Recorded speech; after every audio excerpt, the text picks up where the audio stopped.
আমরা বেলান্ত মাদারগঞ্জের রাজপথ থেকে সরে যাবো না ইনশাল্লাহ। এখন আপনাদের সামনে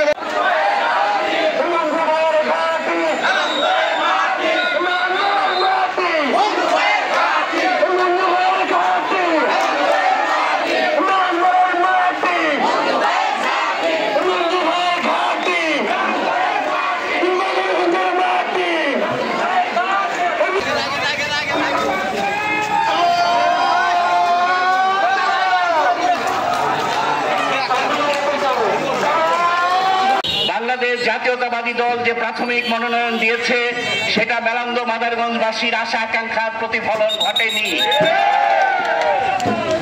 দলকে অনুরোধ করতে চাই, মেলান্দ মাদারগঞ্জের মানুষের আশা আকাঙ্ক্ষার দিকে তাকান, তাদের মনের কথা পড়ুন। এই আসন যদি আমরা পুনরুদ্ধার করতে চাই তাহলে মনোনয়নের সিদ্ধান্ত পরিবর্তন করতে হবে। আমি আবার জাতীয়তাবাদী দলের কেন্দ্রীয় নেতৃবৃন্দের কাছে অনুরোধ করব, আপনারা মানুষের আশা আকাঙ্ক্ষার দিকে তাকিয়ে তাদের হৃদয়ের কথা জানুন, তারা কি চায়।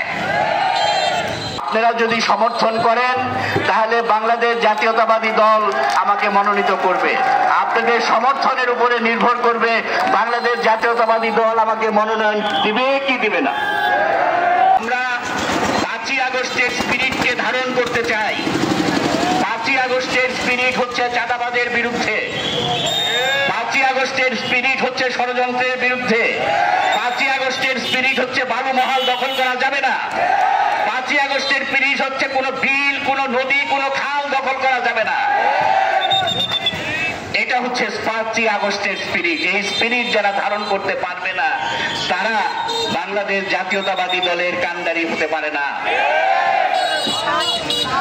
আমরা স্পষ্টভাবে বলতে চাই, মানুষের যে আশা আকাঙ্ক্ষা, বর্তমানে বাংলাদেশ জাতীয়তাবাদী দল যে প্রাথমিক মনোনয়ন দিয়েছে সেটা মেলান্দ মাদারগঞ্জবাসীর আশা আকাঙ্ক্ষার প্রতিফলন ঘটেনি। আমরা বাংলাদেশের জাতীয়তাবাদী দলকে অনুরোধ করতে চাই, মেলান্দ মাদারগঞ্জের মানুষের আশা আকাঙ্ক্ষার দিকে তাকান, তাদের মনের কথা পড়ুন, তাদের হৃদয়ের কথা জানুন, তারা কি চায়। এবং আমি গত 1 তারিখে বাংলাদেশ জাতীয়তাবাদী দলের কাছে প্রার্থিতা চেয়েছি। যদি বাংলাদেশ জাতীয়তাবাদী দল আমাকে যদি মনোনয়ন দেয় আমি আপনাদের খেদমতগার হিসেবে থাকবো ইনশাআল্লাহ।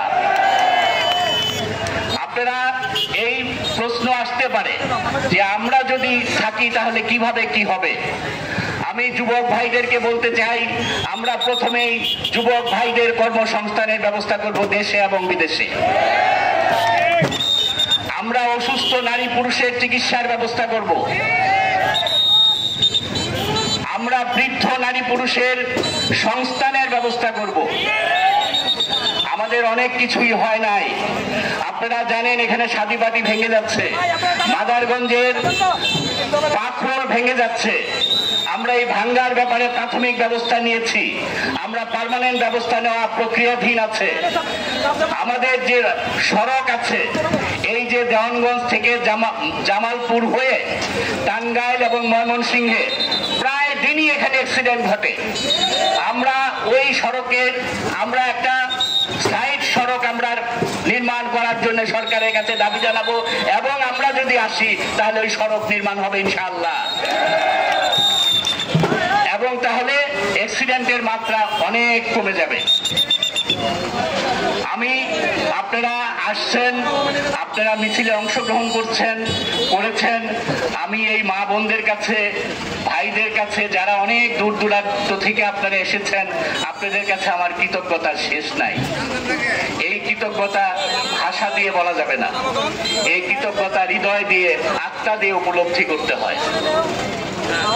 আমি আপনাদের কাছে মানে হৃদয়ের অন্তরের অন্তঃস্থল থেকে কৃতজ্ঞ।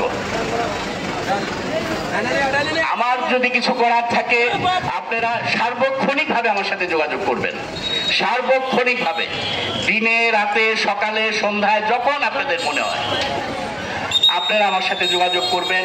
আমরা সম্মিলিতভাবে মেলান্দ মাদারগঞ্জের সমস্যা আমরা সমাধান করব। আমরা মানুষের আশা আকাঙ্ক্ষার সাথে মিল রেখে মানুষ যা চায় আমরা ওই রকম ভাবে ভাবেই আমাদের উন্নয়নের কাজ হবে, ওই রকম ভাবেই আমাদের নীতি নির্ধারণের কাজ হবে। মানুষের চাওয়ার বাইরে কোনো নীতি নির্ধারণ হতে পারে না।